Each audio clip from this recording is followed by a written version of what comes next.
What's happening, Wargamers? Welcome to another issue of the Dossier, where we are talking about all the fun characters coming out from Marvel Crisis Protocol. Still moving through our Earth's Mightiest core box series here.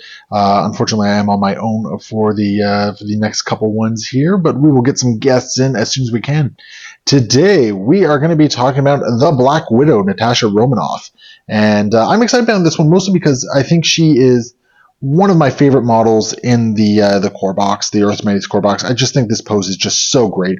Her leaping up, kneeing an Ultron bot like just in half is just fantastic. The pose has a really great dynamic aspect to it. It's got some great motion fluidity to it. Everything looks really good. The face, the hair. It's my favorite model in the core box that is coming out, which is just, that's saying something because there's a lot of really good models in it. There's also a nice simplicity to it. It's not terribly complex to put together. Like the Ultron torso is its own piece. The legs are its own piece. And then Widow herself has two very nice clear joints where she can sort of like sit into them. So it's not too hard to get them in there. A little bit easier to paint them without gluing the Ultron belt into it. But otherwise, like super easy model to put together. So I really, really dig the model. As for her card itself, I think it's actually quite a nice glow up, and I love the fact that all three Widows are very different from each other. I think they all play differently. So this Widow has a stat line of 434 with 6 health, 4 threat, 2 size with long movement. Love that she keeps the long movement here. She has a Shock Batons Builder attack, which is an energy for range 2, 5 dice. And it has a wild shock, so nice utility right there. She's got her Widow Stingers, range 4, 4 dice.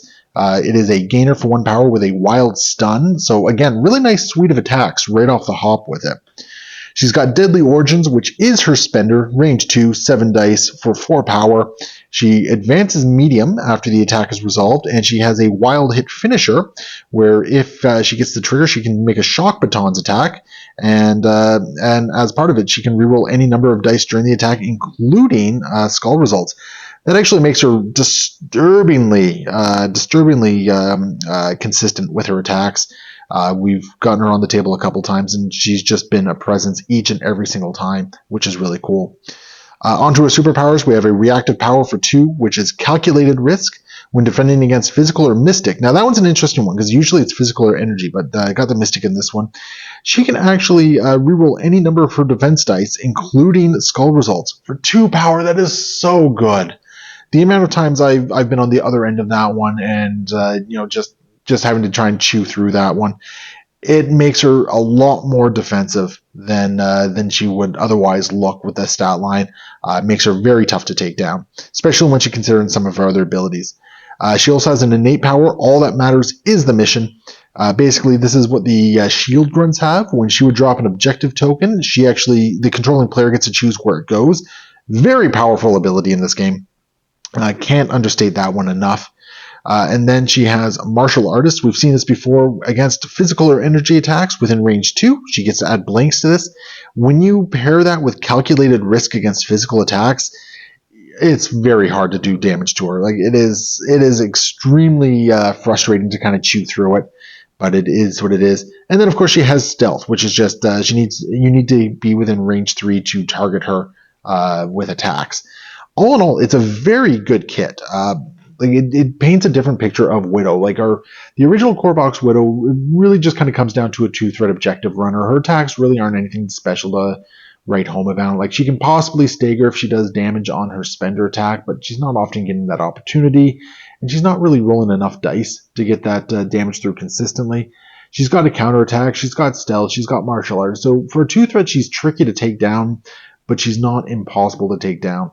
The Agent Widow is a little bit more of a skirmisher. She doesn't really do a whole lot of real interest. In fact, I use her so little I can't even remember what half her kit is.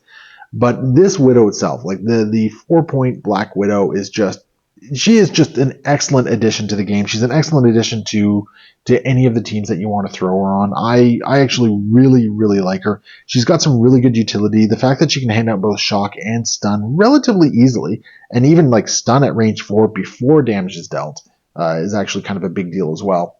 So it's a really nice kit. She also comes with a card, Vertical Assistance. This particular card is an unaffiliated active card. During Natasha Romanoff's activation, she may spend 2 to play this card. Choose an allied character within range 3 of Natasha Romanoff. This chosen character gains Wall Crawler and advances short. It's basically climbing gear, which is really kind of cool. I mean, that's an old card that's been rotated out. Anytime you can get a little bit of extra movement is really kind of nice, and the fact that it's an allied character, so she can choose herself if I'm reading it correctly, which gives her an extra little bit of movement. Or if you need to get, say, a Hulk a little bit more into place, it gives a lot of utility for getting your team around there. So that's her kit, and honestly, I really like her so far. Every time I've seen this new one on the table, I feel like she's been a presence. I've had her go toe to toe with other 4 threats without any issue whatsoever. She's won quite a few of them. This feels like the really experienced Black Widow that we see like in a lot of the comics and a lot of the films. So it's really satisfying to see her have this sort of utility in the game itself. You can easily use her to grab some objectives, and she's going to be tough to take down once she gets those points. And she'll just be very consistent for you. As far as teams that she's going to go into, like obviously everyone really likes New Steve. She's got those wild triggers, which, I mean, as soon as you roll a hit, you spend 1, you get the wild on there, just to get a little bit more. Like getting that for like a Deadly Origins finisher on there, or if you really need to get that stun, it just really helps tune that on. Any other ones, like maybe some ways she's not very power hungry.